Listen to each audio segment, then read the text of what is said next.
Hey everyone, so in this video we're going to be looking at a Mk4 upgrade where you'll be changing these mounting holes from circle ones to the oval ones which lock into place. And also what I'll show you is how to upgrade your floor mats so that you've got this awesome aluminium heel plate to stop the wear happening on your original R32 floor mats. First is removing the original round inserts, and these are really easy to take off. All you've got to do is get your fingers underneath the first layer and they simply pull apart like so. That's the easy part.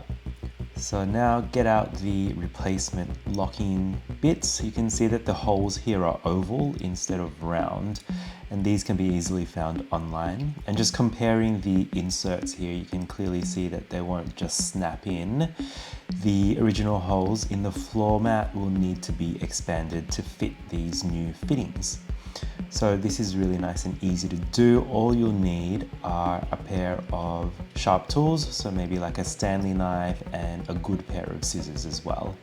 So go ahead and simply just start hacking away, really. That's all I've done, is just hacking away bit by bit with a Stanley knife, and then I'd switch out for the scissors to cut off any of the bits that were kind of like really stubborn and not wanting to be removed from the actual floor mat, and then do some test fits along the way.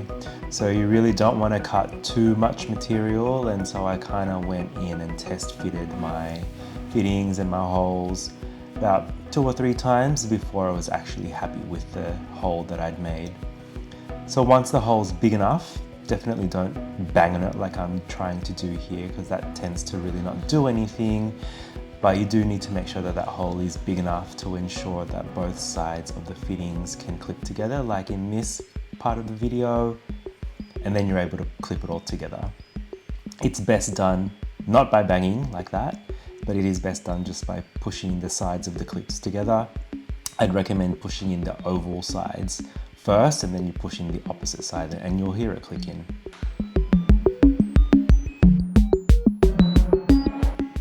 And there you go, that's one side done. Time to move on to the other side.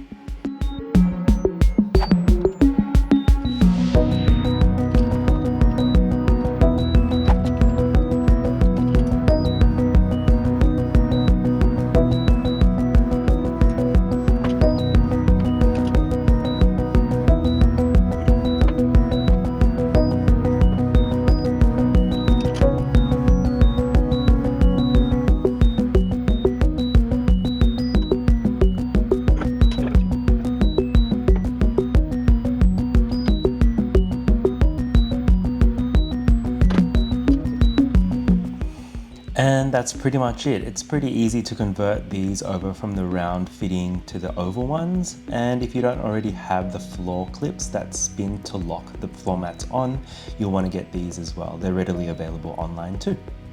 So now we'll look at upgrading the R32 floor mat, where you can see that this one already has some damage, and so we're going to be adding the heel plate here, which is courtesy of Fernando. I have like a spare handle thing here. Now, if you want to see the rest of the kit that you can order from him, click the link in the top right hand corner.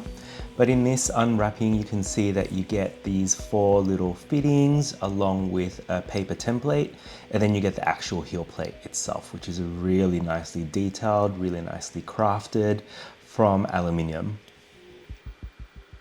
Now, fitting the heel plate isn't that hard. It's really just a matter of you deciding where you want the heel plate to go.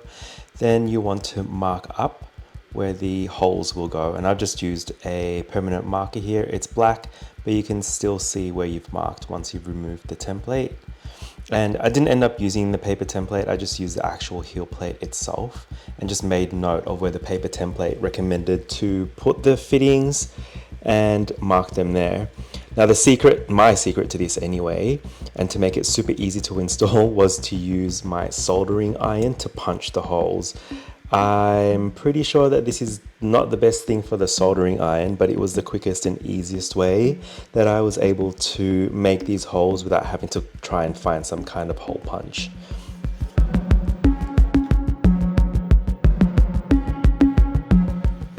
Now, I'm not pushing the soldering iron all the way through to the thicker part. I am literally just pushing through just the tip to make sure I don't make the holes too big.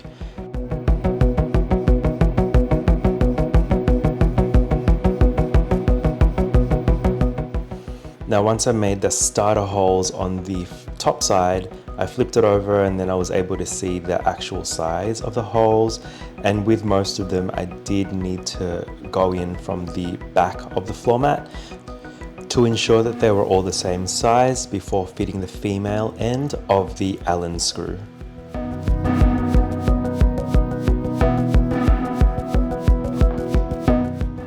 Now taking a closer look at the heel plate fittings, you'll see there are two sides to the screw. There's sort of like a pinhead end, which is the female end, and then you've got the tiny 2mm Allen key bolt, which is installed from the top of the plate, and then you've got two little washers, which I've put against the mat itself. So you simply just push through the female end in your 4 holes that you've just created, making sure you've got the washer against the mat.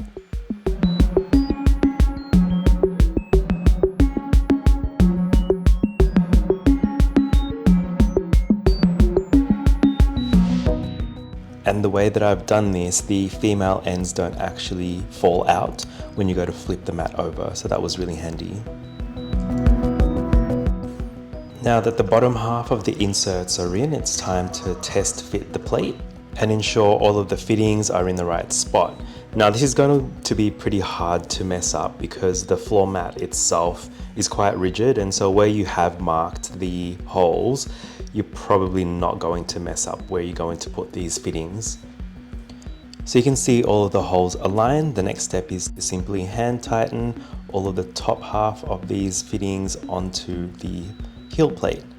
And you can see that it's nice and easy to do. Everything lines up and it's starting to look really, really nice. The final step is to get a little Allen key out and tighten each of the heads of the fasteners.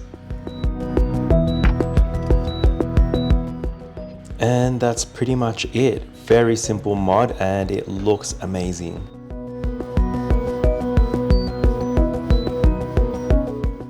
That's 2 pretty easy mods and upgrades here. Let me know what you think in the comments below, and thanks for watching.